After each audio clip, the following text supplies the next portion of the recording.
Team kita, geng kita, this is liga kita. Support ke mana-mana, this is liga kita. Sorak bola, ikut suka demi liga kita. Isu penggantungan 7 pemain warisan Harimau Malaya terus menjadi nadi perbualan seluruh negara apabila Tunku Mahkota Johor, TMJ Tunku Ismail Sultan Ibrahim tampil dengan satu perkembangan baharu yang membuka ruang harapan buat penyokong bola sepak tanah air. Dalam posting di Instagram Story, TMJ berkongsi kenyataan rasmi daripada FIFPro, Badan Pemain Profesional Dunia, yang menzahirkan kebimbangan terhadap keputusan Jawatankuasa Rayuan FIFA mengekalkan hukuman 12 bulan ke atas kesemua pemain terbabit. Perkongsian itu tidak datang pada waktu biasa. Ia hadir ketika peminat, pemain dan seluruh ekosistem bola sepak Malaysia masih dihantui ketidakpastian, penantian dan tekanan emosi sejak isu ini tercetus beberapa bulan lalu. Justru apabila TMJ berkongsi laporan tersebut, ia seperti membuka tirai baharu kepada penceritaan panjang isu ini yang masih jauh dari pengakhirannya. Perkembangan ini dianggap berita baik kerana buat pertama kali satu badan antarabangsa bertaraf global mengeluarkan kenyataan tegas yang bukan sekadar mempersoalkan justifikasi FIFA tetapi secara jelas berpihak kepada pemain Malaysia yang ketika ini menjadi mangsa situasi di luar kawalan mereka. Bagi penyokong, ia memberi gambaran bahawa dunia mula melihat apa yang Malaysia lihat sejak awal. Sesuatu dalam proses kes ini tidak selari dengan semangat keadilan sukan. Bagi pemain, kenyataan ini lebih bermakna kerana ia datang pada waktu mereka berada dalam keadaan paling lemah apabila mereka digantung tanpa dapat beraksi, sedang kerjaya mereka terhenti dan masa depan mereka bersama kelab masing-masing seolah-olah terbiar tanpa prospek jelas. Penggantungan yang dikenakan FIFA sebelum ini, yang dikenali sebagai salah satu hukuman paling berat pernah dikenakan terhadap Malaysia, telah mencetuskan gelombang kekecewaan dalam kalangan peminat dan komuniti bola sepak. Hukuman itu bukan sahaja menjejaskan skuad kebangsaan tetapi memusnahkan momentum perkembangan pemain yang sebenarnya dilihat sebagai prospek jangka panjang bola sepak negara. Apabila FIFA mengesahkan bahawa mereka mengekalkan keputusan awal selepas rayuan pertama gagal, ramai menjangka tiada ruang lagi untuk kes ini bergerak positif. Namun perkongsian TMJ mengenai laporan FIFPro menjadi titik perubahan naratif, memberi harapan bahawa perjuangan ini belum selesai dan jalan keadilan masih terbuka. Kenyataan FIFPro menekankan bahawa hukuman tersebut adalah amat tidak seimbang berbanding fakta dan keadaan sebenar pemain. Menurut mereka, 7 pemain terbabit tidak memalsukan sebarang dokumen dan dokumen asal yang diserahkan adalah sah. Laporan itu juga menyebut bahawa apabila 7 individu terjebak dalam kes identikal, ia menunjukkan bahawa masalah bukan berlaku pada tindakan individu tetapi pada sistem dan proses yang mereka lalui. Pemain telah mengikut semua langkah yang diarahkan kepada mereka, seperti menyerahkan dokumen yang sah, menghadiri proses angkat sumpah serta menerima pasport daripada pihak berkuasa Malaysia. Namun mereka akhirnya dipersalahkan atas sesuatu yang tidak berada dalam kawalan mereka, satu keadaan yang dianggap tidak selari dengan prinsip keadilan dalam sukan. Apa yang lebih membimbangkan menurut FIFPro, pemain tidak mempunyai caluran rasmi untuk mengesahkan kelayakan mereka secara individu dengan FIFA. Bermakna proses semakan yang sepatutnya dilakukan oleh pihak berkaitan telah berada di luar penglibatan langsung pemain. Dalam kata lain, pemain hanya mengikut apa yang diarahkan oleh pihak yang sepatutnya lebih arif tentang prosedur antarabangsa.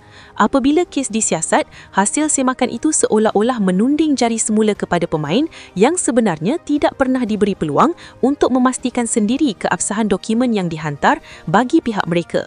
Situasi ini memerangkap 7 pemain Malaysia dalam satu kitaran di mana mereka tidak bersalah tetapi tetap dipertanggungjawabkan.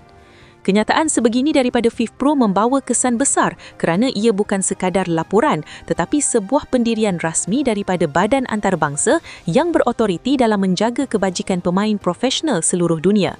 Ia memberi tekanan moral kepada FIFA serta memberi keyakinan kepada Malaysia dalam proses rayuan yang akan diteruskan ke Mahkamah Timbang Tara Sukan.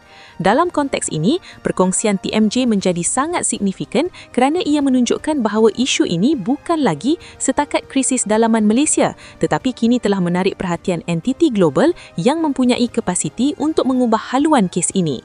Reaksi rakyat Malaysia terhadap perkongsian TMJ ini turut menunjukkan betapa isu ini telah meresap ke hati peminat bola sepak tanah air. Dari media sosial hingga ke forum sukan, ramai menyatakan kelegaan kerana akhirnya suara pemain Malaysia didengari di peringkat antarabangsa. Ada yang menganggap ini petanda bahawa CAS kini akan memiliki perspektif lebih seimbang ketika menilai rayuan FAM nanti. Ada juga yang melihat kenyataan FIFPro sebagai satu sokongan moral kepada pemain yang sedang tertekan. Malah ada yang berpendapat bahawa tekanan global ini akan memaksa FIFA mempertimbangkan semula pendekatan mereka terhadap kes ini. Apapun pandangan, semua pihak bersetuju bahawa kenyataan FIFPro ini bukan sesuatu yang kecil. Ia sebuah pengiktirafan bahawa ada sesuatu dalam proses sebelum ini yang tidak selari dengan prinsip keadilan dan ada kepincangan dalam cara kes ini dijalankan. Ini juga membuka persoalan yang lebih luas tentang sistem pengesahan warisan dalam bola sepak moden. Apakah ia cukup telusah, cukup tepat dan cukup adil kepada pemain yang terlibat dalam proses berdarah kacukkan? Dalam dunia bola sepak antarabangsa, isu berkaitan berdarah warisan bukanlah sesuatu yang baharu. Beberapa negara telah melalui pelbagai kontroversi berkaitan dokumen, kelayakan dan proses warisan. Namun dalam kebanyakan kes, pemain yang mengikuti prosedur seperti diarahkan tidak dikenakan hukuman berat melainkan terbukti mereka terlibat secara langsung dalam pemalsuan dokumen.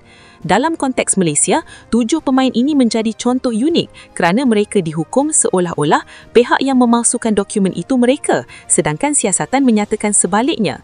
Ketidakselarasan ini menjadi titik utama mengapa FIFPro memilih untuk bersuara. Melihat perkembangan ini, fokus kini beralih kepada CAS. FAM telah pun memfailkan rayuan penuh dan kini berada dalam proses penghujahan serta pertukaran dokumen bersama pihak FIFA. Keputusan CAS biasanya tidak dibuat cepat kerana ia memerlukan masa untuk menilai semua aspek teknikal, dokumen undang-undang serta testimoni yang disertakan. Namun dengan tekanan daripada badan luar seperti FIFPro, ramai percaya bahawa CAS akan melihat kes ini dengan lebih teliti dan lebih terbuka. Keputusan akhir CAS bukan sahaja akan menentukan nasib 7 pemain ini, tetapi juga memberi kesan domino terhadap hala tuju dasar dan sistem semakan warisan pemain pada masa depan. TMG sebelum ini telah beberapa kali menyuarakan pendirian tegas mengenai isu ini. Beliau berpendapat bahawa kesalahan tidak harus diletakkan sepenuhnya kepada pemain atau FAM dan proses netralisasi bukanlah perkara yang boleh dilaksanakan oleh satu pihak sahaja. Peranan TMJ dalam perkembangan ini sangat besar kerana beliau bukan sahaja pemilik kelab tempatan paling berjaya, JDT, tetapi juga tokoh yang dihormati dalam dunia bola sepak Asia Tenggara. Apabila beliau bersuara, ramai pihak memberi perhatian, termasuklah media antarabangsa. Justru perkongsiannya terhadap laporan FIFPro ini meningkatkan visibiliti isu ini dengan lebih cepat. Sementara itu, ketujuh-tujuh pemain terbabit kini berada dalam keadaan yang sangat mencabar. Penggantungan selama setahun memberi kesan bukan sahaja kepada karier mereka, tetapi juga kepada kehidupan pribadi mereka. Antara kenyataan yang dikeluarkan sebelum ini, beberapa pemain menyatakan mereka berasa kecewa kerana dihukum atas alasan yang tidak pernah mereka sedari salah dari awal. Ada yang berpindah ke Malaysia untuk memulakan kehidupan dan karier baharu, tetapi akhirnya mereka terpaksa berhenti daripada beraksi kerana isu teknikal yang berada di luar kawalan mereka. Ada yang merupakan tonggak penting kepada pasukan mereka di liga domestik namun kini tidak dapat turun padang walaupun berada di tahap kecergasan terbaik.